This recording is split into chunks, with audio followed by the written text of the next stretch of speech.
From Latrobe Motorsports Studios, this is Ride Along with Howie from the fast half-mile track at Latrobe Speedway, where it's grassroots racing at its finest.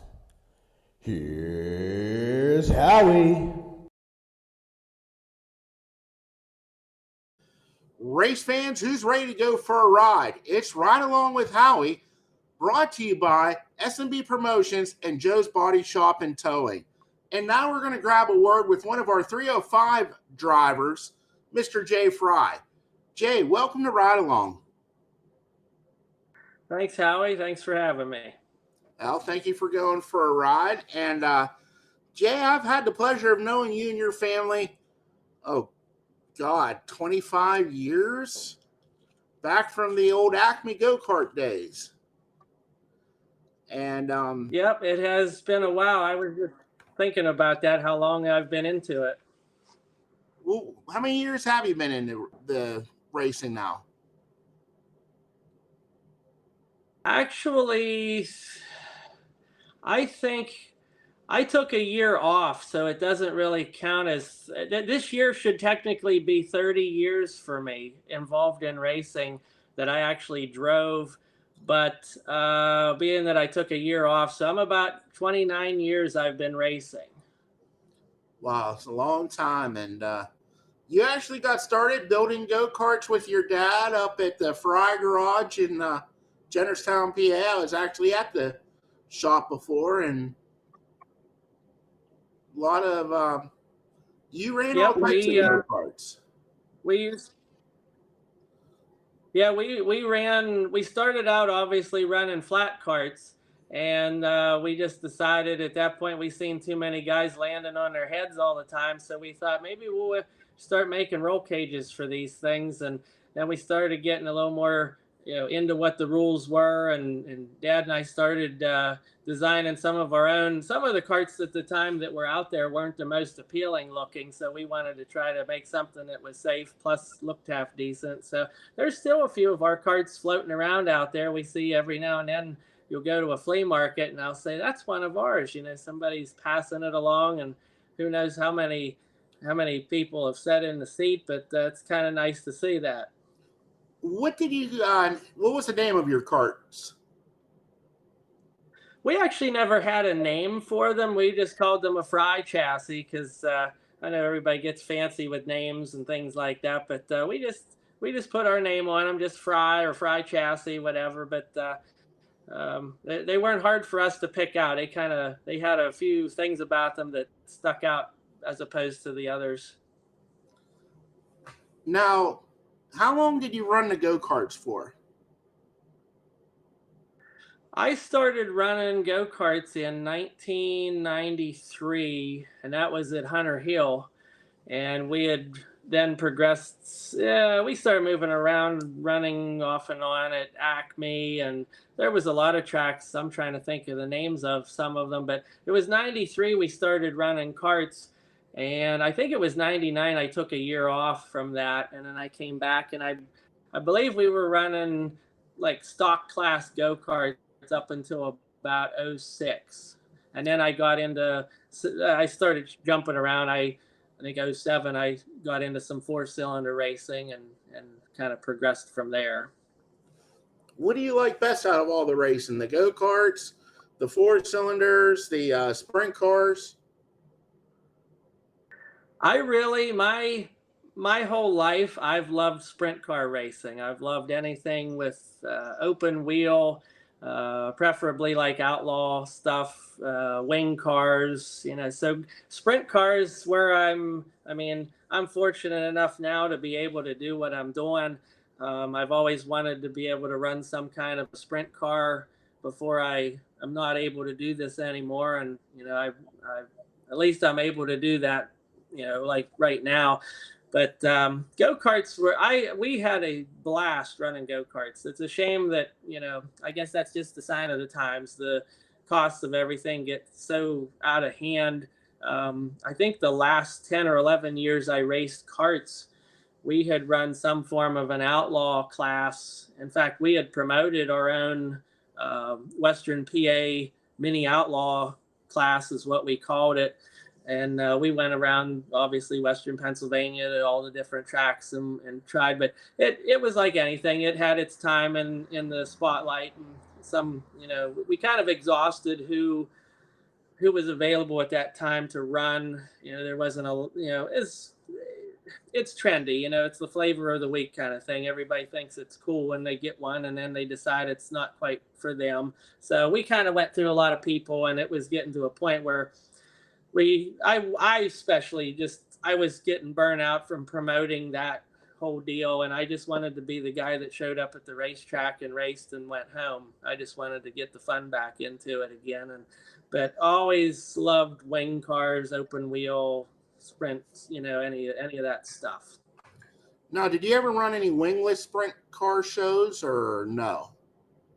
When I first got into running, I guess, as you say, big cars, I got out of the go-kart stuff, and we ran a year in micros. When I got into running sprint cars, my first 3 seasons were in a wingless super sportsman, and we had mainly run Path Valley. Towards the last, we ran their tour races that we went to Port Royal and Trailways and some of those tracks. The biggest deterrent for me on that, that's a great class. There's a lot of good people running it and a lot of good tracks to run.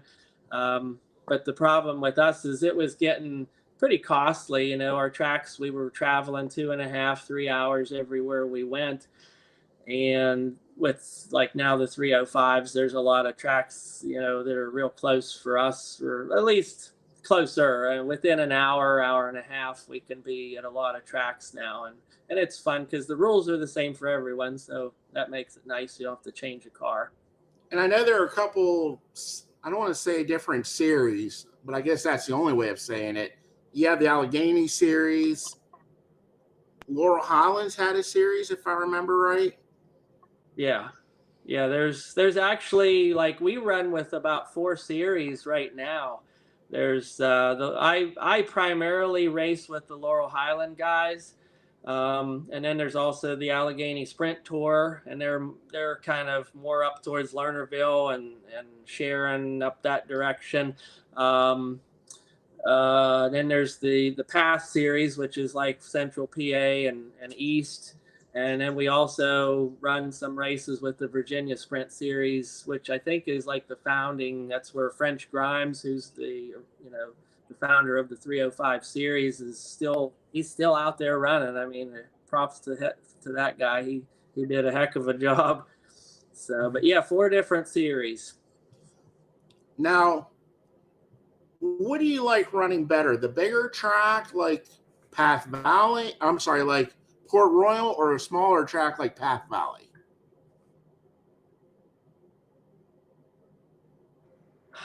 I've always preferred the big tracks. Some of the guys don't like it. They say it's tough on engines, which it is. But if you use common sense, gearing your car, you don't want to run your Path Valley gear at Latrobe. So, I just prefer the big tracks myself. I know it hurts more when you crash, but the smaller tracks, it's sometimes I started racing at Path Valley in the wingless cars, and there were nights where they would start 27 wingless super sportsmen on a 1/4 mile track, and I just thought, this is a recipe for a disaster.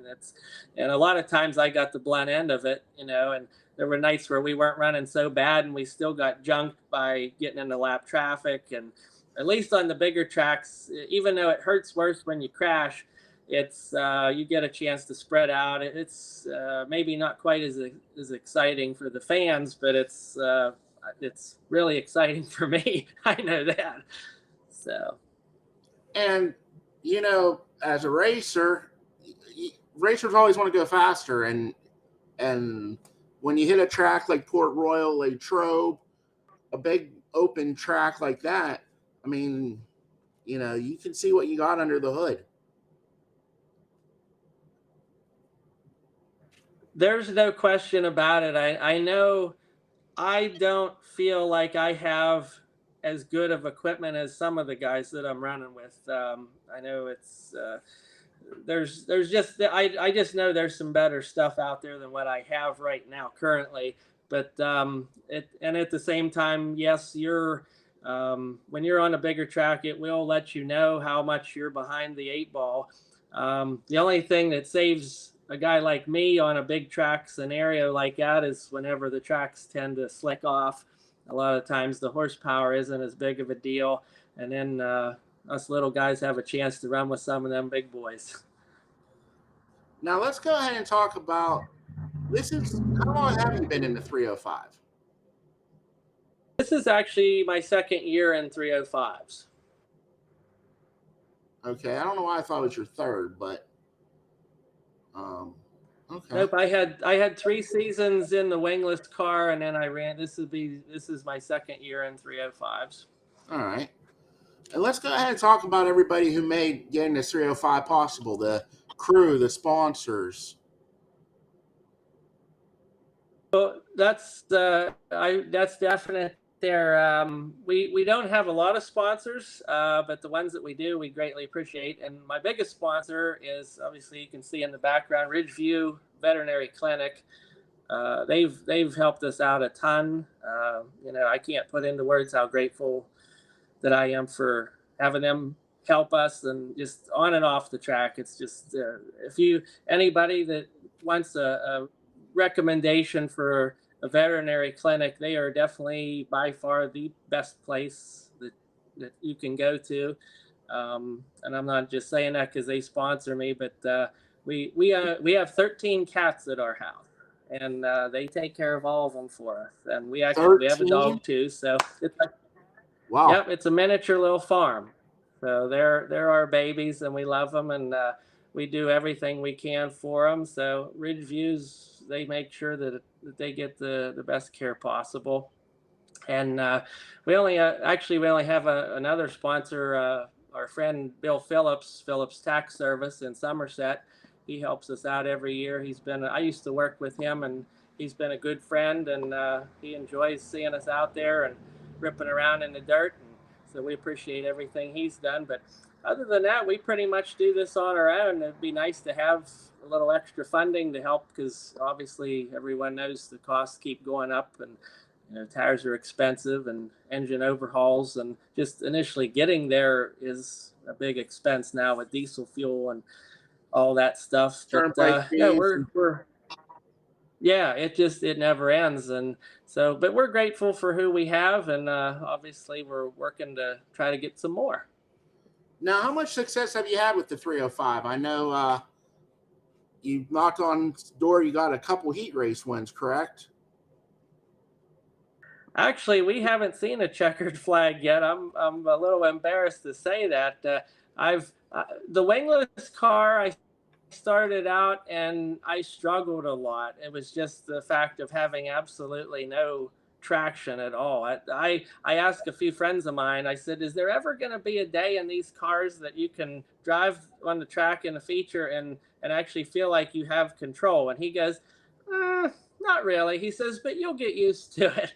So I figured, the wing car ought to be a little better. And it is. It's a night and day difference. But at the same time, the biggest problem that I have, even to this point, is that I tend to use the wing a little too much. It becomes a bit of a crutch. Okay. The more wing you use, the more comfortable you get with the car, and it feels so good. But the more wing, you just keep going slow. So you gotta have a balance between too much, not enough wing. It's keep your speed, especially on the big tracks. You're putting a lot of drag on the car, and these 305s don't have the big horsepower to pull it through. So you got to be really careful on how much wing you're putting in this car. And so we've been trying to back the wing off and work on the rest of the chassis and get it, but haven't quite seen a checkered flag yet. We're hoping that someday that luck will change. It's been a struggle. I love it to death. I wouldn't do it any other way, but at the same time, it drives me nuts. I come home and there's times I lay there and I'm thinking, what can I do to make this car better? And I've been reaching out to a lot of friends and the resources that I have, and they're helping me, and it's a learning curve, but it's it's something that I don't regret. And if it was easy, I guess everybody would do it. You said it right there. And you know what? I'm telling you right now, you're going to have a heat win coming up real soon.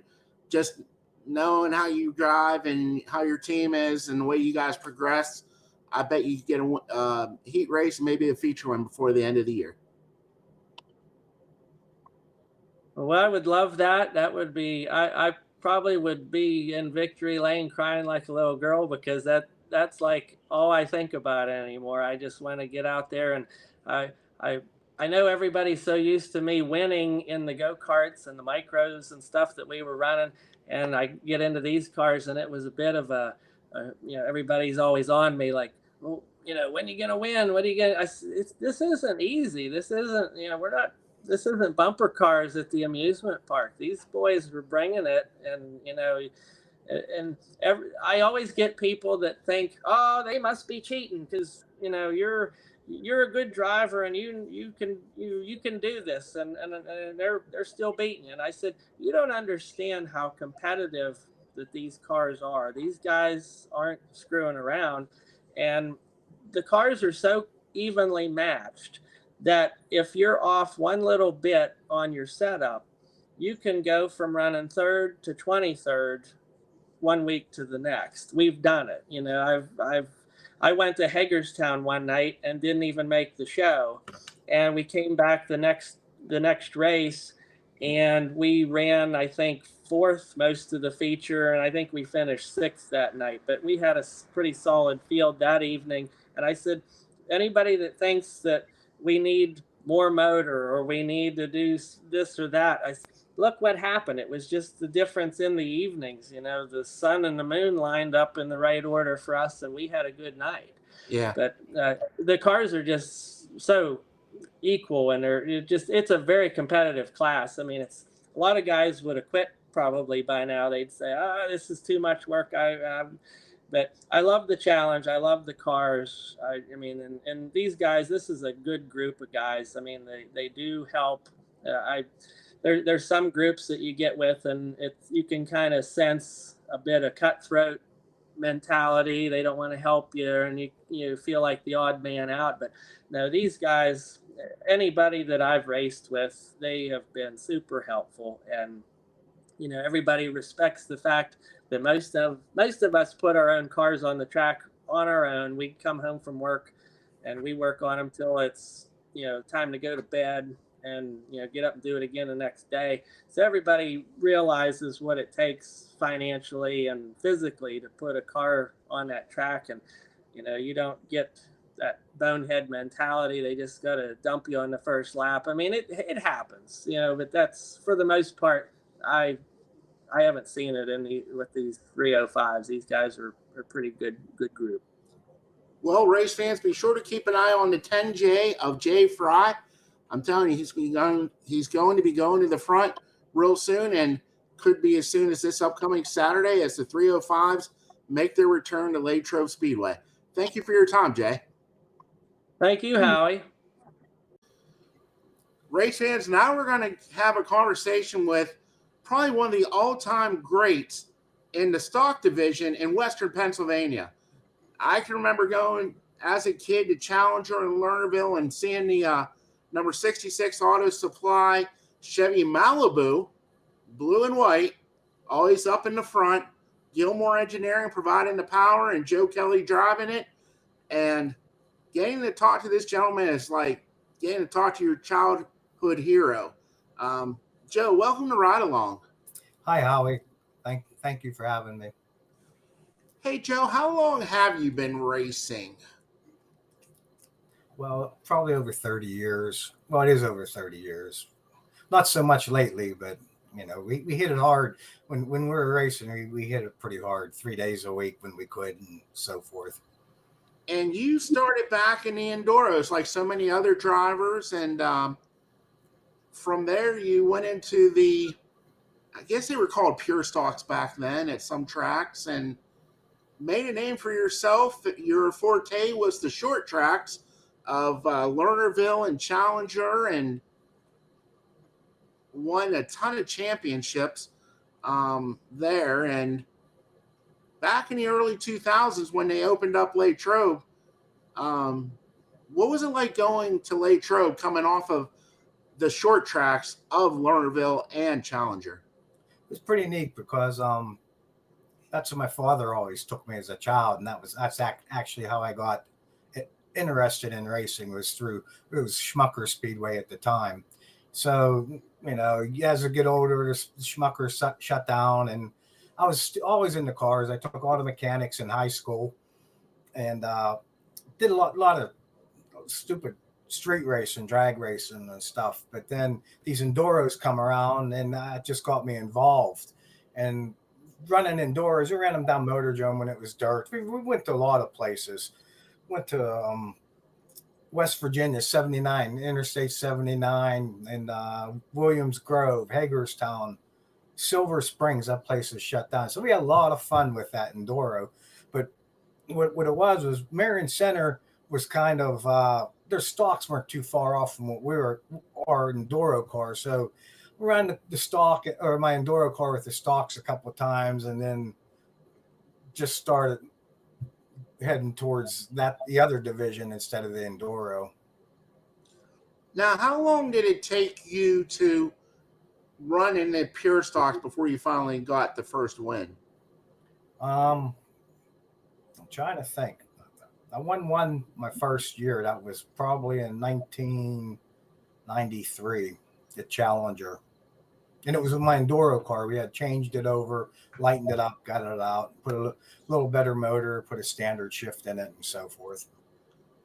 Now, when I remember Joe Kelley, I remember you with Malibus.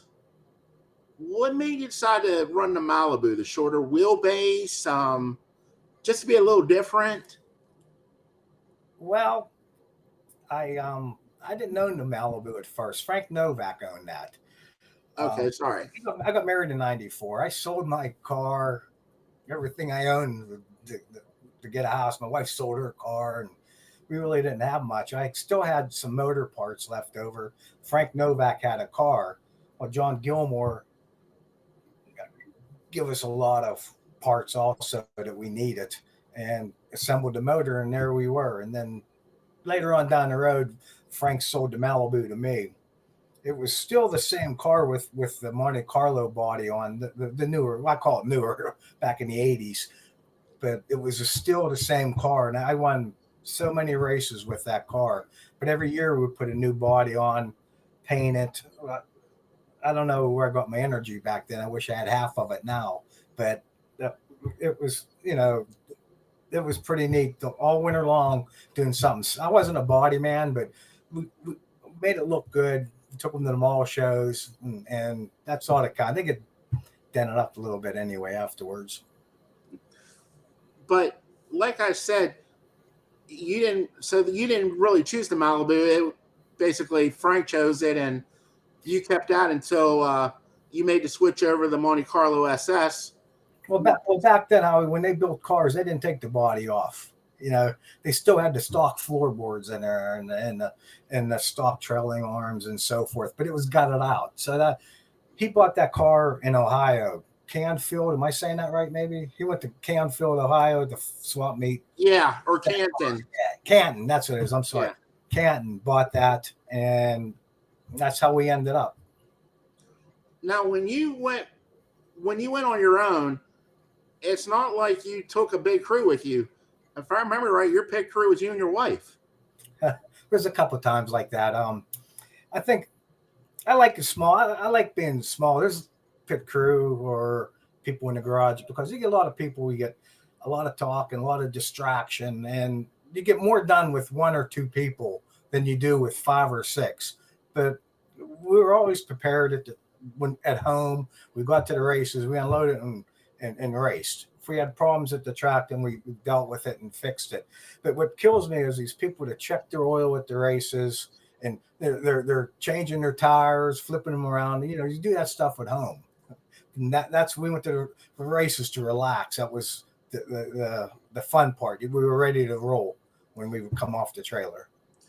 Joe, what was it like?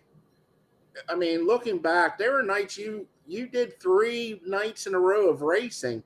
I mean, you know, um, Lernerville on Friday, Challenger on Saturday, and Challenger had some Sunday specials. And, you came to Latrobe once it opened up on Sundays. I mean, how hard was it to make the changes to the car, Sunday morning from Challenger to Latrobe? Well, ironically, we run basically the same setup all three tracks, just a little bit here and there. American racers, we ran the same tires at Lernerville. We ran the same tires at Challenger and Latrobe. And back then, people forget, I raced an E-Mod too. I raced an E-Mod and a stock on Saturday, and then I raced the E-Mod and stock Sunday at Latrobe. And the only reason I was able to do that because I had a good crew chief, Toll. He'd tow one car, would come over. The biggest thing between all them tracks is the track size. You go from Lernerville, medium-sized track, to Challenger, small track, and then after the small track, we go to the big track. So every time we took a car out, we had to change a gear, no matter if it was the E-Mod or the stock. But like I said, Toll would take care of one, I'd take care of the other, and nut and bolt it real quick. Well, we always washed them. I know we got energy once again, but we always had them washed up before we went. If they weren't washed up, it's because we had problems. Now, you talked about the E-Mod. You drove for the Simons in that, and you also had a crate late model at one point on dirt for Mickney's, right? Yes, from owner of Dog Hollow. How did you like the late model? Well, I raced with the still block, so I didn't really like that. But it was only a 602. It was the first year for them, and they've changed so much since. But it was okay. I enjoyed it. I wouldn't have changed it for nothing.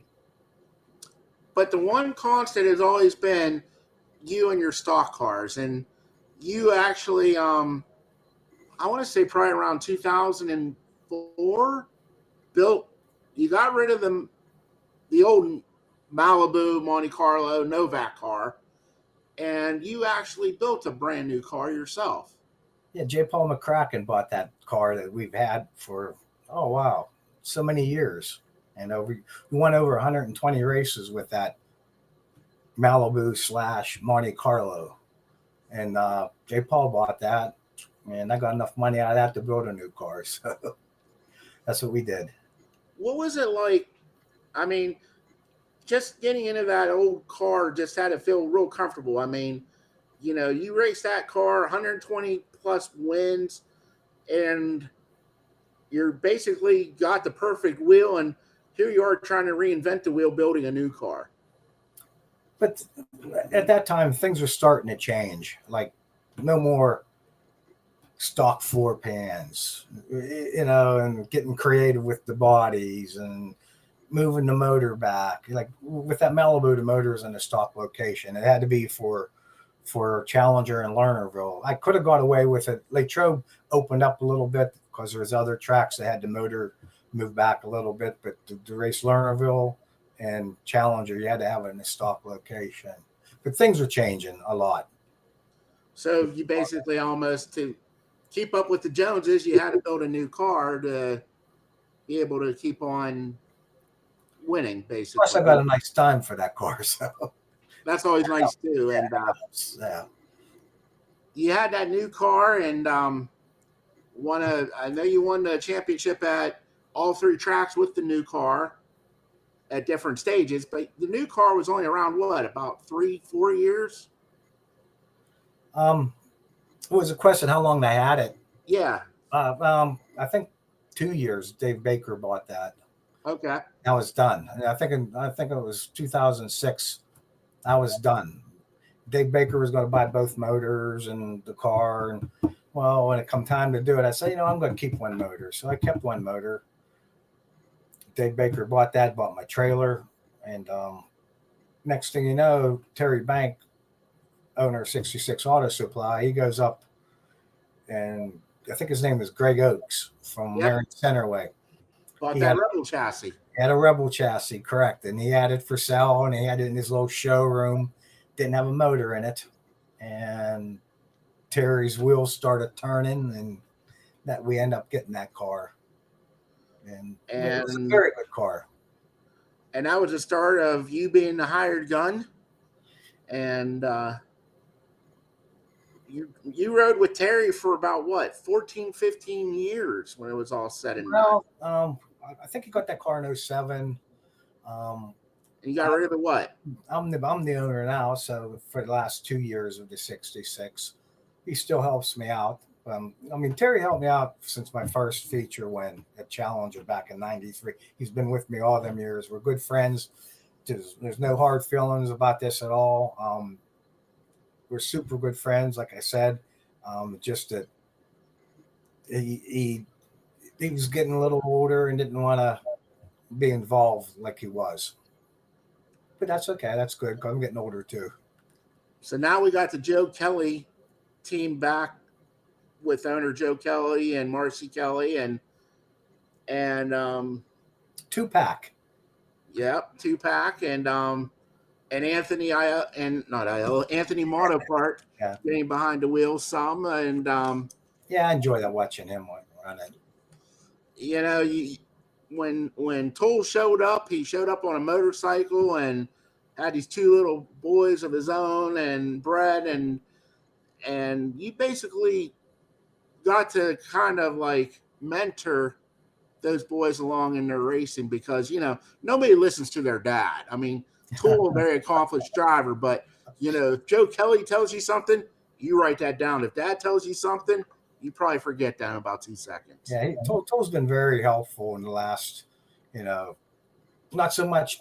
He's very helpful now, don't get me wrong, but he's got bigger fish to fry. He got his son racing, and that's more important because Anthony is into it like I was 15 years ago, and I'm fine. I'm good. I got the 2-pack that helps me.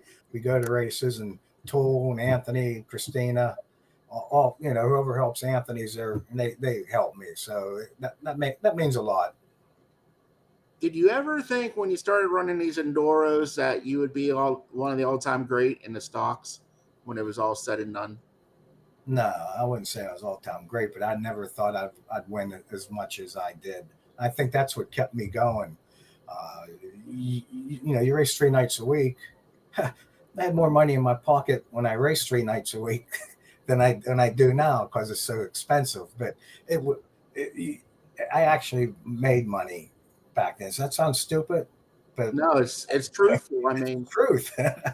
You know, I'd only spend $60 or $70 to go racing, and I'd win $300 or $350. You do that a couple of nights a weekend, and you know, you got beer money. Yeah, and you know, a lot of different versions of Joe Kelley racing through the year.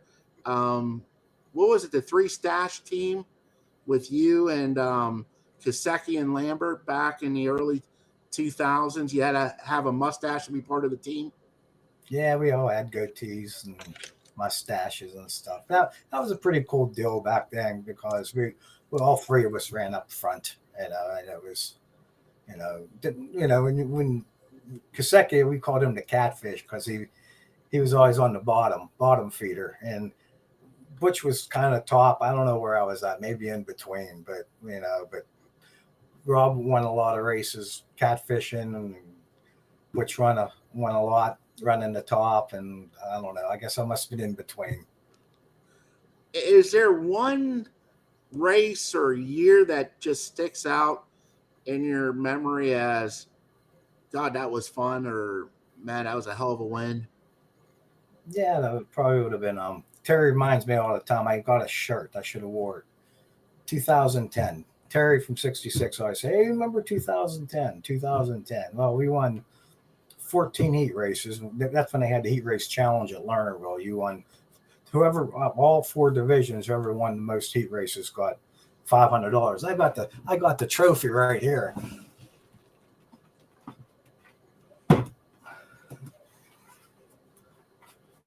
This here from National. Wow. I don't know what it says. What year was that? This one was 2009. I'm getting ahead of myself, but we did it 2 years in a row.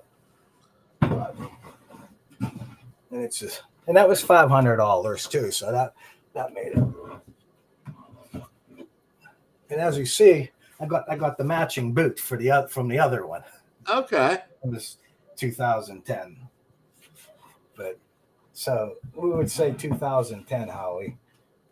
But enough of that stuff. Now, through all the years, who would I won the Stampede that year also. Okay. Then. Who has been your toughest competitor? Back in the heyday, or they're all tough now? I mean, they're all tough now, and how about through the years? I mean, you and Jeff Walters had some great years going for it. Yeah, you know what? It's so funny about Jeff Walters. We banged heads a lot when we raced against each other, and now we're like best kumbas with his boy racing and so forth. Yeah, he was one. He was number one. Not number one. I don't think I have a number one. I just have like a handful that were all number one, like Bocek at the time. I was gonna say, how about the purple leader Bocek? Yeah, Bocek definitely was tough, and even Glenn Nolan. You know, he'd bring his jalopies. The late Glenn Nolan. He'd bring his jalopies that looked like they wouldn't even go 15 or 20 laps, and it flames shooting out the side of them and stuff. And yeah, he was pretty tough character. Now, when you were running Lernerville and Challenger and Latrobe, were there many weeks that you just swept all three? One of all of them, I did one. There was a good many nights, too. Lernerville was very tough for me. It's good, tough competition, tough anywhere. Yeah. I seemed to win more races at Challenger and Latrobe, so I had more to win. The Lernerville and Challenger and Latrobe was very, very rare. Like I said, one time. What about the year you decided? I don't know if you bumped your head or what, but you decided to attack the asphalt in that 02 Pro truck. I actually liked that, but it was kind of a screwed up deal. It was supposed to race Motordrome, that class. Jennerstown was having them also, but the truck owner lived real close to Motordrome, so we were going to race Motordrome. But then they allowed what they were at the time. They were regular late models with a truck body on it. Yeah. So they were allowing them, and ours is a truck. Totally different, you know, with the stock frame on it versus. So he didn't want to race that. We went to Jennerstown and raced only about a half a year up there. But the truck, the motor and so forth was set up for this little smaller track of Motordrome. Not much smaller, just a little smaller than Jennerstown. Joe, when you look back, would you have changed anything? Maybe get out of the stocks and just focused on the E-mod a little bit? Or it's always nice just knowing that you had that stock sitting there to go play. I should have bought golf clubs when I got out of high school instead of messing around with automobiles. Well, it's not too late. You know, you could take up some golf now. Yeah, I see them there for sale everywhere, these golf clubs. People. Hey, Joe, let's go ahead and talk about the people and the marketing partners that keep Kelley Racing on the track right now. Of course, the big one's 66 Auto Supply with Terry. Been there for every feature win, every track championship. My wife also, big Mama's Buck. It's back on the car again. Mama's Buck. So, you're only making her work one job now, right? She's not doing the 3 jobs anymore. No, just one job. That's enough. Okay. Yeah, she did. I don't know. She'd probably correct me if she's listening. It was over 10 years since she did the 2 jobs. But like I said, I don't know where we got energy. You know, I had work my job, work on the cars, and then I had to pick up a little slack around here to make, we've got a household to got to take care of. We don't want to live in a junkyard or shack. No, you know, I've been to your garage, I've been to your house, and it's all very well maintained and very nice, pleasant to look at. And, Thank you. you live in the middle of a town and you got a championship race shop in your backyard. And Yeah, nobody very can small. find you. Very small. But hey, it works. Hey, I live in a borough, and I don't know how I got away with this, but like back in the day when we had the steel cars and we painted them and stuff, I'd paint them right in my garage. Told me over there we got masks on and stuff, and you couldn't even see each other, and this smoke would just be belching out.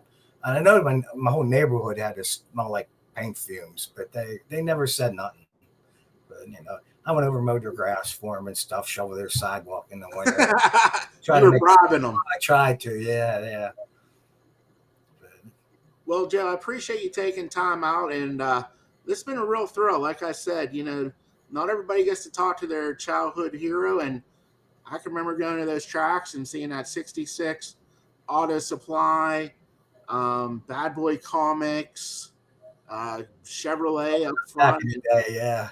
Jeanette Steele. Jeanette Steele. I put Jeanette Steele back on it. I don't know if they're going to give me anything or not. But I had an empty car. I put some spots on. But A1's been doing my machine work for a long time, and Gilmore also.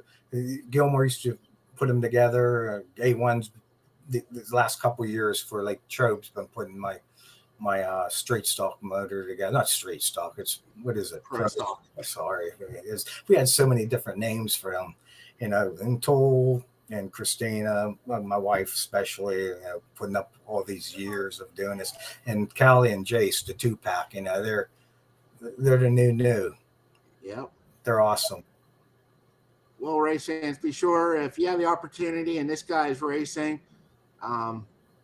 it's an opportunity to go watch a true legend of the sport.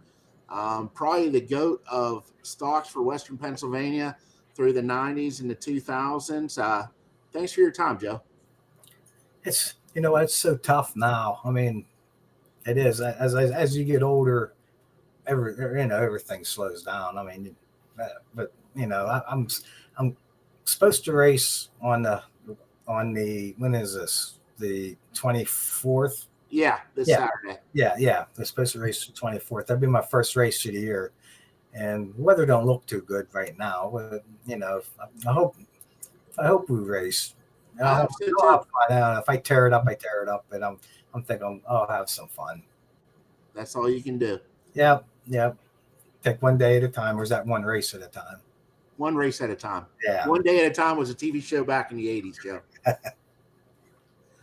Hey, Joe, thanks again for taking time out. And I'm telling you, you still got a few feature wins left in you. Hey, you know what? I hope I talk to you on the front straightaway, and I'll be looking for you on Flow. Appreciate that. Thanks, Joe. You take care. All right. Thank you again. Thank you. Race fan, that's going to conclude another edition of Ride Along with Howie, sponsored by Joe's Body Shop and Towing in SMB Promotion. Don't forget this upcoming Saturday night, the 305 Sprint, sponsored by Bauer Farms, will be competing, as well as the Joe's Body Shop and Towing Pure Stocks will be competing in the first annual Bill Finley Memorial, paying $1,500 to win. Also on the card, Pro Stocks, Crate Lates, and a version of the 4-cylinders. I believe it's the modified Force. And while we have a chance, we'd like to go ahead and thank our track sponsors that include K2 Engineering, proud sponsor of the Crate Late models. Joe's Body Shop and Towing, proud sponsor of the Pure Stocks and the Ride Along podcast. Specialty Metals, proud sponsor of the modified 4-cylinders. Marilungo Disposal LLC, proud sponsor of the Strictly Stock 4-cylinders. Dean Pollock, proud sponsor of the Pure Stocks. The Pro Stocks and Bauer Farms, proud sponsor of the 305 Sprint Cars. We'd also like to thank our additional sponsors, Latrobe Glass and Mirror, General Carbide, Bowman's Plumbing, Garry's Auto Sale, Porta-John Rental Company, the Auto Tag Store, RPM, the official parts supplier of Latrobe Speedway, A1 Machine and Performance, Seal Tite Paving, DJS Swag, and GVD Powder Coating. remember, race fans, please support those who support racing, and we'll see you this Saturday at the races.